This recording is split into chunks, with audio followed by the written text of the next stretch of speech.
Ahoj, my jsme se před pár dny vrátili ze Skotska. Tam teda nebylo takhle úplně hrozně ultra horký počasí jako tady, ale bylo to skvělý.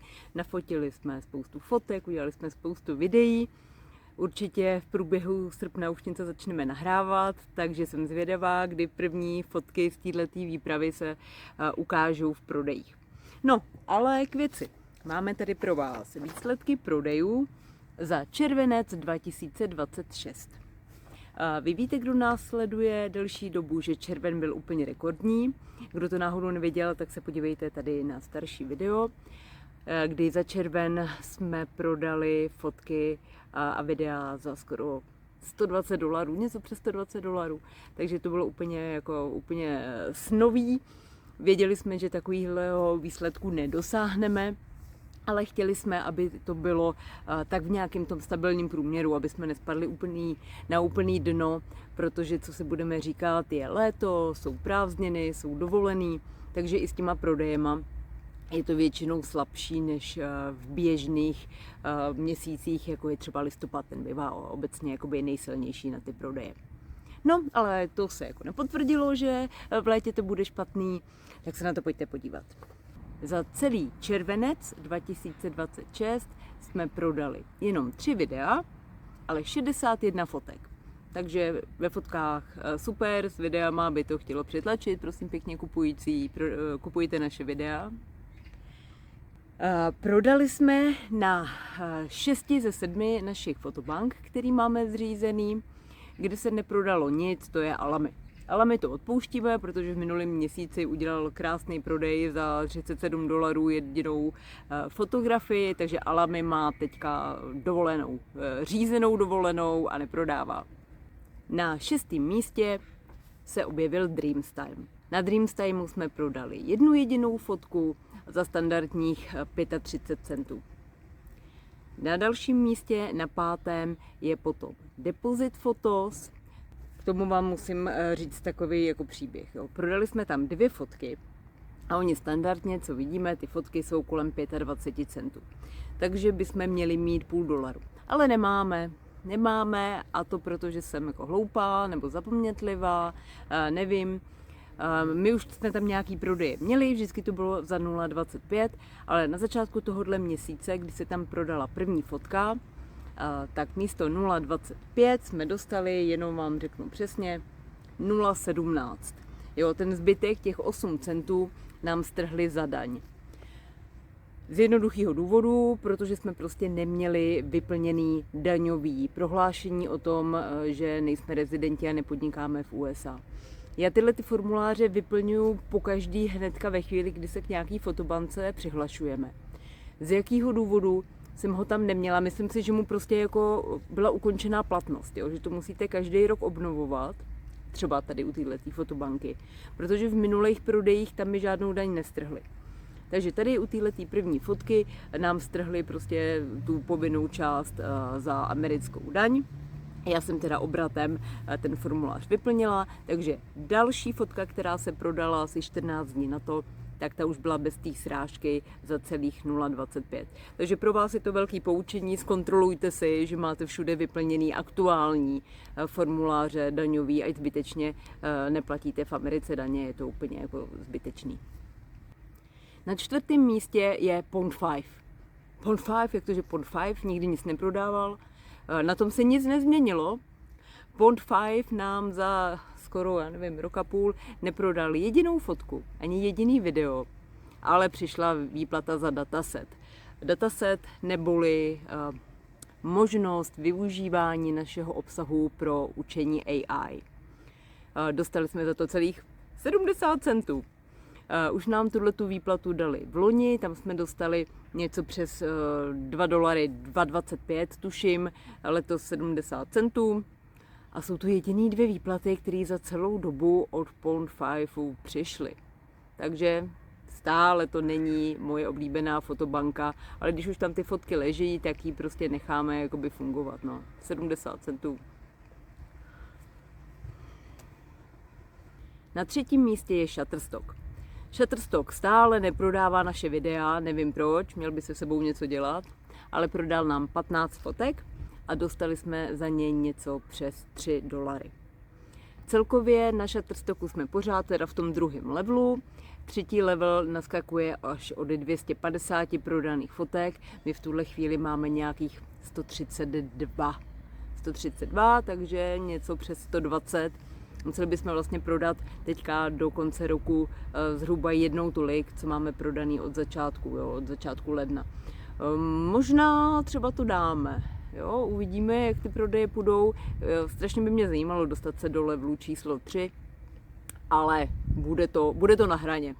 Bude to když tak v prosinci, těsně před koncem roku a uvidíme, jestli vůbec se tam dostaneme. Na druhém místě je iStock. Tam nám přišla výplata našeho výdělku za prodeje. V červnu tam jsme prodali 8 fotek a 2 videa a dostali jsme za ně něco přes $14, takže na iStocku dobrý. V tomhle měsíci jsme prodali 2 videa a prodali jsme tam 18 fotek, takže iStock nás potěšil, prodával hodně a co bylo dost zvláštní, tak docela se tam rozjeli editoriálky. My jsme je tam moc nevkládali, protože iStock to má tak jako blbě udělaný, že vy musíte hnedka, než začnete fotky nahrávat, tak si jakoby vytvořit složku a rozhodnout si, jestli ta složka je editoriál, anebo ta složka je standardní prodej, jako komerční. Jo, takže ve chvíli, kdy já prostě tam nahraju 50 fotek a mezi tím mám 3 editoriálky, no tak je většinou prostě jako smažu a už se k ním nevracím. Takže teď jsme tam dali pár prostě složek, konkrétních těch složek a nacpali jsme do toho editoriální fotky. No a začaly se docela jako zajímavě prodávat. Samozřejmě ještě nevíme, za kolik budou, to je potom důležitý poznatek, jestli budou za 0,01, tak jak některé fotky u iStocku jsou, tak to jako nemá smysl, ale jestli jsou za standardní cenu, jako komerční fotky, tak proč ne? Asi udělám i samostatný video o těch editoriálkách, protože zdá se to být docela jako fajn téma. Vždycky jsem si myslela, že editoriální fotky jsou úplně k ničemu, ale byla to moje velká chyba, ale nechám si to na nový video. Jestli už vyšlo, tak ho najdete tady, ale rozhodně to nebude dřív než třeba v polovině srpna 2026. No a na prvním místě tradičně nejoblíbenější miláček můj mezi stoky a to je Adobe Stock. Na Adobe Stocku jsme tentokrát prodali jenom jedno video, ale za skoro $10, takže paráda, a 25 fotek. Celkem nám to vyneslo něco kolem $32, tady to uvidíte úplně přesně. Pořád jako bojuju s tím, jestli do toho Adobe Stocku nedávat víc, protože on jakoby hodně vyřazuje fotky oproti ostatním stokům, jako třeba Dreamstime, ten nám v životě nevyřadil žádnou fotku. I Shutterstock vyřazuje velmi minimálně, ten spíš to jako si ukládá část těch fotek do datasetu pro AI. Tak Adobe Stock je docela jako přísný, hodně je citlivý na rozostření, na použití světla ve chvíli, kdy máte třeba nějaký podvečerní fotky, noční fotky, tak bez ohledu na to, že ty fotky jsou jako skvělý a jsou i technicky správné, tak on je prostě nevezme, protože ty tam vidí tmu. Jo, tím, že to vyřazuje asi AI nějakou mají, nebo mají to nějakým způsobem naprogramovaný, tak vidíme, že je hodně prostě citlivý na použití světla, jakmile je to jakákoliv fotka, byť nějaká triviální, na plném slunci, tak ji vezme. Jo, takže u toho Adobe Stocku já bojuju s tím, že bych tam chtěla nacpat toho obsahu jakoby víc, protože je mezi těma mikrostokama je takový prémiový. Když už prodá, tak prodává za pěkný peníze, není to těch 10 centů, ale prodá aspoň za 33, což pořád je trojnásobný rozdíl a vždycky mám jako mnohem větší radost z toho, když se něco prodá na Adobe Stocku, než třeba na Shutterstocku. Ale možná je to jenom takový jako můj vnitřní pocit a je to úplná blbost. Jo. Každý asi máme nějaký oblíbený stok, kde máme větší radost, když se něco prodá, než někde jinde. Celkem teda za červenec 2026 jsme prodali přesně 61 fotek, 3 videa, dostali jsme jednu výplatu za mizerný dataset u Pond5 a vydělali jsme $50 a nějaký drobný. $50 je perfektní, protože už zhruba od ledna tohohle roku se kolem $50, kolem té linie pohybujeme skoro pořád. Kromě dubna, který fakt byl naprosto tristní, to se můžete podívat tady. Takže jakoby ta 50, když tam padne, tak si říkáme jo, prostě nešli jsme dolů, držíme si $50, je to perfektní. Můžeme jenom předpokládat, že to prostě půjde nahoru, ty výdělky, a že tím, jak budeme zvětšovat to portfolio, jak budeme nahrávat víc fotek, víc videí, tak budeme i víc vydělávat. Jo, někdy na podzim loňského roku tam jsme si drželi $30, to jsem vždycky byla úplně natěšená, když jsme dosáhli 30 a od začátku letošního roku jsme na těch 50. Tak třeba se v nejbližší době dostaneme, že standard bude 100. To by samozřejmě bylo dobrý. Ale to nám jako ještě pár fotek a videí nahrát do našeho portfolia chybí. Jak je to s portfoliem? Tam my máme v současné době 2400 fotek odhadem a 650 videí. Když to srovnáme s loňským rokem, s loňským červencem, tak tam jsme prodali 39 fotek, letos 61, jedno video, letos 3 a vydělali jsme něco přes $27. Dneska 50, jo? Takže jsme na dvojnásobku téměř ve všech kategoriích. Ale aby jsme srovnali to portfolio, tak loni jsme měli nějakých 860 fotek, letos 2400 a 220 videí, letos 650. Takže tam jsme to jakoby strojnásobili. Ten objem jsme strojnásobili, toho, čeho máme v portfoliu, a prodeje se zdvojnásobily. Jestli je to pro vás důležitý z pohledu toho, že si myslíte tak jako my, že čím větší portfolio, tím větší stabilní nějaký prodej a tím větší šance je, že se udržíte na nějaký linii, tak jako my tam prostě tu souvztažnost vidíme. Jo? Že jo, tím, jak kontinuálně zvyšujeme to množství toho obsahu, tak tím nám se i zvyšuje ta linie těch prodejů, na kterých stabilně zůstáváme. No teď se pojďte podívat, co přesně se za červenec prodalo. Nechávám u toho zase poznámku, když je to nějaká relevantní cestovatelská fotka, z jaký země to je. Vynechávám fotky, které jsem vám třeba už několikrát ukazovala, aby to nebylo úplně jako nudný, takže nejsou tam všechny, bude to jenom takový jakoby výběr a nebo nějaký novinky, které jste třeba ještě neviděli.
Co se týče nějakých novinek nebo našich plánů do budoucna, tak začali jsme se trochu zajímat o problematiku makrostoků.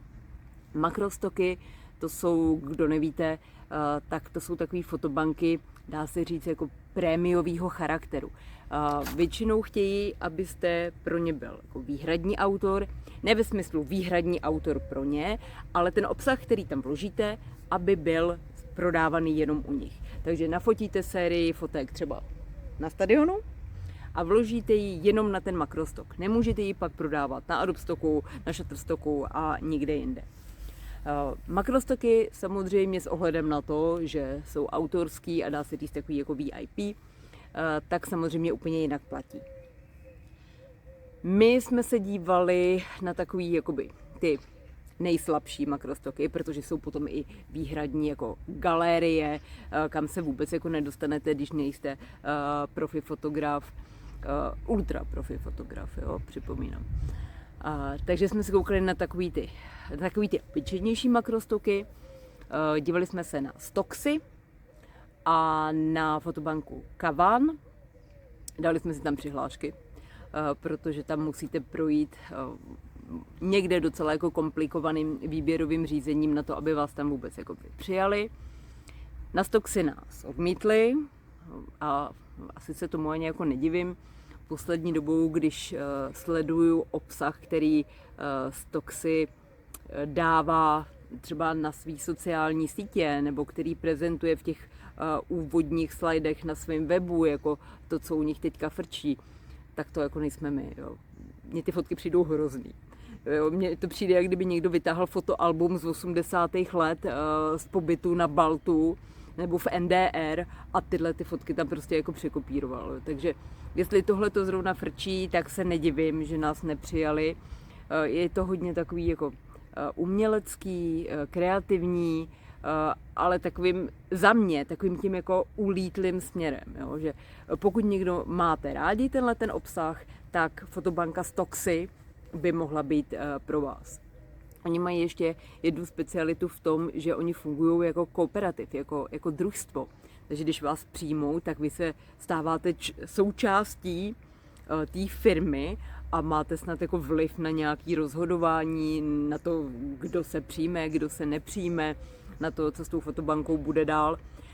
Oni si jako hodně vybírají, koho přijmou, přijmou jednotky lidí, v procentech to není ani procento lidí, který přijmou. Jestli to budeme ještě někdy zkoušet s nějakým jiným obsahem, jako uvidíme. Pokud byste o to měli zájem, tak mi třeba napište a já vám dám nějaký rady, s čím se tam hlásit, respektive s čím se tam nehlásit, čeho oni mají hodně a co prostě jako už vůbec nechtějí. No a druhá makrostoková fotobanka, tak to je fotobanka Kavan. A tam nás přijali. Tam jsme nahráli nějakých zkušebních 10 fotek a všechny přijali, takže máme tam prvních 10 fotek, který teda neprodáváme nikde jinde, prodáváme je jenom na tom Kavan Images a uvidíme, jestli o ně bude zájem. Jako s 10 fotkama samozřejmě neuděláme žádnou díru do světa, ale postupně vybereme nějaký další. Můžou to být nějaký třeba jako zajímavější fotky, nějakým umělečtějším směrem zaměřený. Fotky, které nám jinde nevzali právě proto, že jsou třeba jako rozostřovaný nebo neplní takový ty standardní požadavky ostatních fotobank, který prostě jenom trvají na tom, aby to bylo dostatečně ostrý, aby to nebylo přebarvený a to je asi všechno. Jo, takže na ten Kavan budeme zkoušet dávat něco, co nám přijde jako, že je fakt jako pěkný, ale ostatní to nevezmou. Nebo spíš v tomhletom já dávám velký důraz na to, co vezme nebo nevezme Adobe Stock. Adobe Stock to je pro mě takový jako měřítko kvality, v uvozovkách kvality na ty mikrostoky, že když to nepřijme Adobe, tak si říkám, tak ta fotka buď není dost dobrá, anebo je právě jako příliš dobrá na to, aby se prodávala na mikrostoku. Jo, takový úplně jako mizerný fotky, které nejsou ostrý, tak ty tam samozřejmě ani nedáváme. Jo. ale jsou to právě fotky, které jsou jako cíleně třeba rozostřované, že o tom pořád jako mluvím, jo? Že máte rozostřený popředí, pak máte nějaký jako, vypíchnete z té fotky ten předmět a zase máte rozostřený pozadí nebo boké tam máte, tak oni často tyhle ty fotky jako nevezmou, byť oni jako technicky jsou správně, ale ty jejich roboti to vyhodnotí, že ne. Takže takovýhle fotky my bychom chtěli zkusit dávat do portfolia na Kavan Images. Nepředpokládáme, že tam jako rychle přijdou nějaký prodeje nebo vůbec nějaký prodej, ale budeme vás postupně informovat o tom, jak to vypadá. Takže začínáme teda makrostoky. A jinak v srpnu chceme plnit, i když s tím počasím to bude jako těžký, člověku se nechce sedět u počítače, ale na druhou stranu, když je takový horko, tak je možná lepší sedět u kompu, než sedět kdekoliv jinde venku. Užijte si léto a přihlásíme se v září se srpnovýma prodejema. Ahoj!